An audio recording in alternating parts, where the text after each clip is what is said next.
Meghan Markle appeared on the Drew Barrymore Show with her ever-so-contrived presence, only for the whole affair to take a deliciously awkward turn. The interview, recorded on March 4th, quickly became less about promoting her latest vanity project and more about her attempting, and failing, to sell the fairy tale romance she insists we believe in. Drew, in her usual overly eager and slightly overbearing way, showered Meghan with praise, gushing about the couple's hot chemistry. Every time I ever know anyone who ever knows you guys talk about how hot, this is the key word, everyone, and they are different people from different walks of life. Barrymore cooed, setting the stage for Markle's Oscar-worthy performance. Meghan, always the master of faux humility, hesitated before dramatically responding. What is she about to say?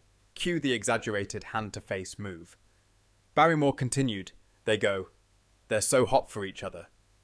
Meghan, in classic form, threw her head back in a laugh that felt about as real as her British accent phase.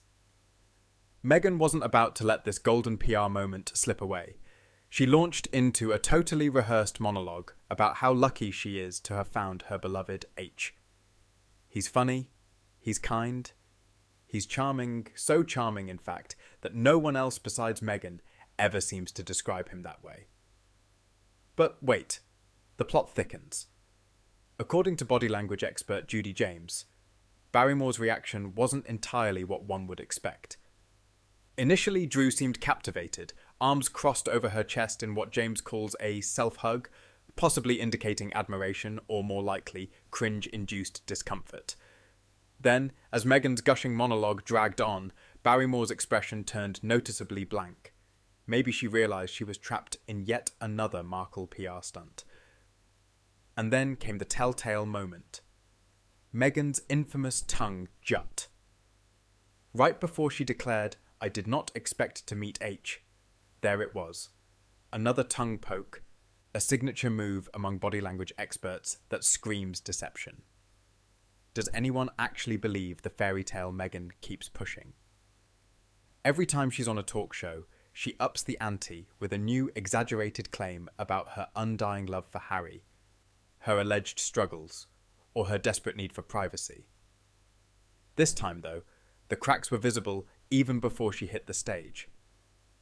Of course, Drew Barrymore, Hollywood royalty in her own right, wasn't buying it. Unlike Meghan, Drew doesn't need to constantly remind us of her success. She's been in the business since childhood, with a resume that outshines Meghan's entire acting career. If anything, Drew's look of admiration was less about Meghan's love story and more about marvelling at how someone can lie so convincingly without breaking a sweat. And let's talk about that moment when Drew brought up Princess Diana. Oh boy. Meghan's entire demeanour shifted. Her face tightened, her smile faltered, and suddenly, the whole giddy newlywed act melted away. Could it be that someone dared to mention the one royal figure who will always outshine her? At the end of the day, Meghan Markle's appearance on the Drew Barrymore Show will go down as yet another transparent attempt to keep herself relevant. The only thing more entertaining than Meghan's performance was Drew's slow realization that she was witnessing a masterclass in overacting. We can only imagine what was running through Drew's mind. Is this woman for real?